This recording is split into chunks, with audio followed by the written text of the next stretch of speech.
आज हम पढ़ेंगे क्लास 6 की एनसीईआरटी का दूसरा लेसन। पहला लेसन इसके पहले हमने ख़त्म कर चुका है। तो क्लास 6 की एनसीईआरटी का दूसरे लेसन का नाम है ग्लोब, अक्षांश और देशांतर।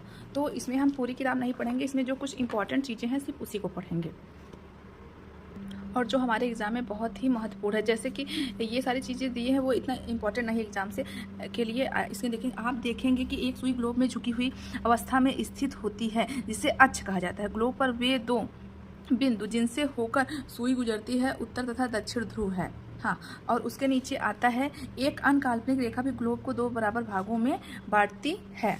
तो इसे कहते हैं विषुवत वृत्त कहा जाता है। पृथ्वी के ऊपर में स्थित आधे भाग को उत्तरी गोलार्ध तथा दक्षिणी भाग को आधे भाग को दक्षिणी गोलार्ध कहते हैं। उसके बाद विषुवत वृत्त पृथ्वी पर एक काल्पनिक वृत्त बनाती है। विषुवत वृत्त जो है वो पृथ्वी पर एक काल्पनिक वृत्त बनाती है और अक्षांश रेखाएं कहलाते हैं। जैसे कि विषुवत वृत्त के ध्रुवों तक स्थित सभी समांतर वृत्तों को अक्षांश वृत्त कहते हैं। उसके बाद सबसे इंपॉर्टेंट है विषुवत वृत्त शून्य अंश अक्षांश को दर्शाती है। उसके बाद सबसे इंपॉर्टेंट है उत्तरी अक्षांश उत्तर ध्रुव को दर्शाता है। और इसमें इस पेज में कोई इंपॉर्टेंट नहीं। अब चलते हैं दूसरे पेज में। इधर उत्तरी गोलार्ध में कर्क रेखा 23 डिग्री उत्तर में और दूसरा है दक्षिण गोलार्ध में मकर रेखा 23 डिग्री दक्षिण में। हाँ, और तीसरा पॉइंट है विषुवत वृत्त 166 उत्तर में उत्तरी ध्रुव वृत्त और चौथा है विषुवत रेखा 66 दक्षिण में दक्षिण ध्रुव वृत्त। उसके बाद इसमें कुछ इंपॉर्टेंट नहीं है। उसके बाद ये कुछ इंपॉर्टेंट है, जैसे कि इसलिए क्षेत्र को ऊष्मा प्राप्त होती है, इसे ऊष्मा कटिबंधी कहा जाता है। कर्क रेखा तथा मकर रेखा के बाद किसी भी अक्षांश पर दोपहर का सूर्य कभी भी सिर के ऊपर नहीं होता। ध्रुव की तरफ सूर्य की किरणें तिरछी हो जाती हैं। इस प्रकार उत्तरी गोलार्ध को कर्क रेखा एवं उत्तर ध्रुव दक्षिणी गोलार्ध में मकर रेखा एवं दक्षिणी ध्रुव वृत्त के बीच वाले क्षेत्र का तापमान मध्य रहता है, इसलिए शीतोष्ण कटिबंध कहा जाता है।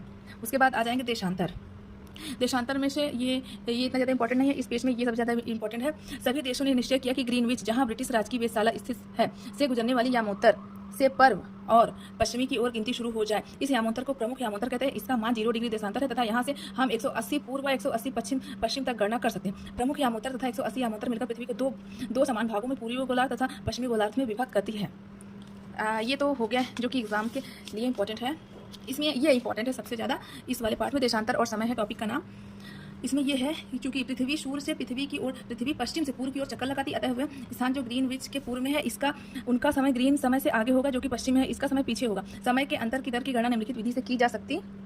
पृथ्वी लगभग 24 घंटे में अपने अक्ष पर 360 डिग्री घूमती है, अर्थात 1 घंटे में 15 डिग्री एवं 4 मिनट 1 डिग्री घूमती है। इस प्रकार जब ग्रीनविच में दोपहर के 12 बजते हैं तब ग्रीनविच से 15 डिग्री पूर्व में समय होगा 15 × 4 = 60 मिनट, अर्थात ग्रीनविच के समय में 1 घंटा आगे अर्थात दोपहर का 1 बजता है। लेकिन ग्रीनविच के 15 डिग्री पश्चिम का समय ग्रीनविच समय के 1 घंटा पीछे होगा, यानी सुबह के 11 बजेंगे। इस प्रकार जब ग्रीनविच का दोपहर 12 बजेंगे उस समय 180 डिग्री पर मध्य रात्रि होगी। तो इससे बहुत सारे क्वेश्चन बनते हैं एग्जाम में प्री में।